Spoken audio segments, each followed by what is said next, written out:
Hello! Today I would like to talk about detoxing. Have you ever heard the phrase detox or die? It's kind of true. If we don't detox, we might have some serious health issues or even die. I actually did have a practitioner friend who did pass away a few months ago from parasites that were in his organs. It was very, very, very sad. And I won't go into the details of that, but they can kill you. So anyways, we are constantly bombarded with little parasites, microscopic bacteria, germs, viruses, yeast, and they are real and they do exist, but we have to be able to deal with them in our bodies internally and be able to eliminate them efficiently, or we get very, very sick. And I believe that they are all becoming more resistant and more resilient today, and it's getting harder to eliminate them because our food system is more toxic, the environment is more polluted, and the human body is breaking down. And we are all very sick people today. And so I try to help people stay well. And I see a lot of people with mold, like a lot of people are exposed to mold, like black mold in their homes or exposure somewhere. And that can also cause a lot of health issues. I'll see a lot of people with candida, yeast overgrowth, also sugar overgrowth from diet, where they're eating a lot of carbs, sugars, processed foods, and it's just too much for their system to be able to handle, and it overgrows and starts fermenting into candida colonies, and it makes you very fatigued, tired, cranky, foggy, a lot of inflammation, and probably cravings for carbs and sweets. Sometimes you might be getting more bladder infections, yeast infections. Not everyone. Sometimes you'll get more strep throat. Everyone's affected a little bit differently, but most people do feel sluggish and have those cravings for carbs or sugars more when they have candida and yeast overgrowth. And that can also happen if you take a lot of antibiotics. That will happen as well, especially the penicillins. Anything psyllin will cause much more yeast overgrowth once you get off of that, if you do not know how to replenish properly with probiotics and clear out the yeast overgrowth that happens from that.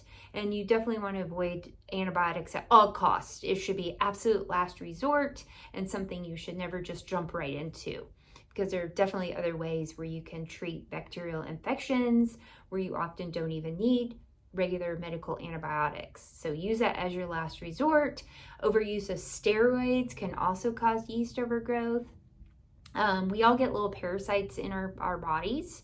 Most of them are not harmful unless they get inside the red blood cells. They do eat away at the cells, and that can happen if you're really low in omega-3 and you're eating too many trans fats or omega-6s.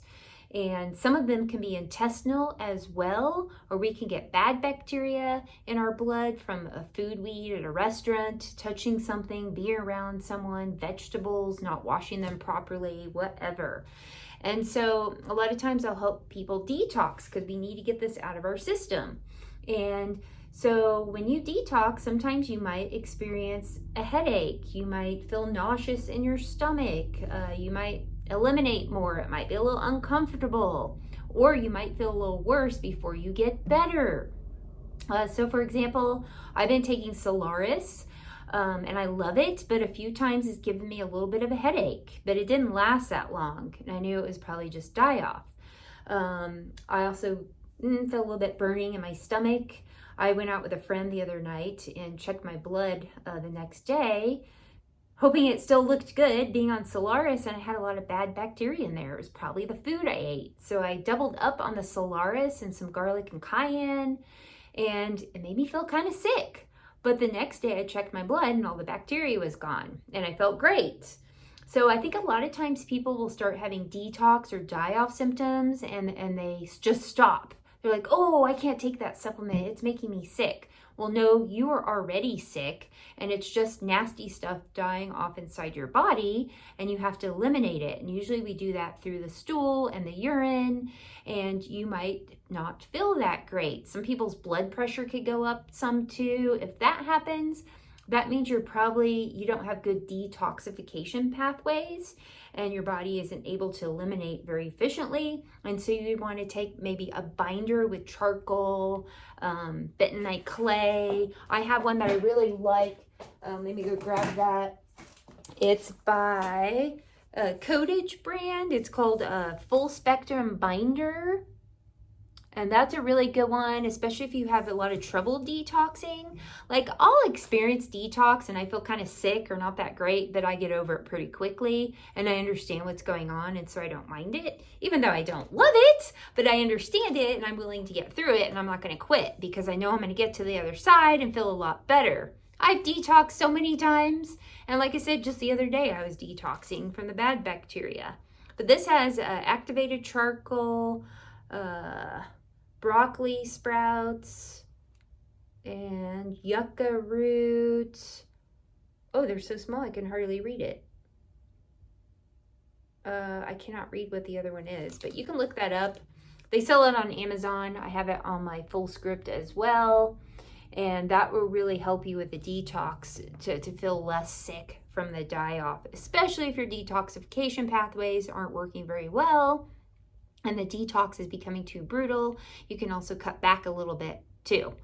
So anyways, don't be afraid to do that. We all need to always be detoxing and cleansing. That's why I really like the Solaris, because I just got the bacteria out of my system, but it can come back. I could go out to eat again or touch something with bacteria, and then it can be back in my system. So that's why I like the Solaris, because it's always kind of cleaning those critters out of your system.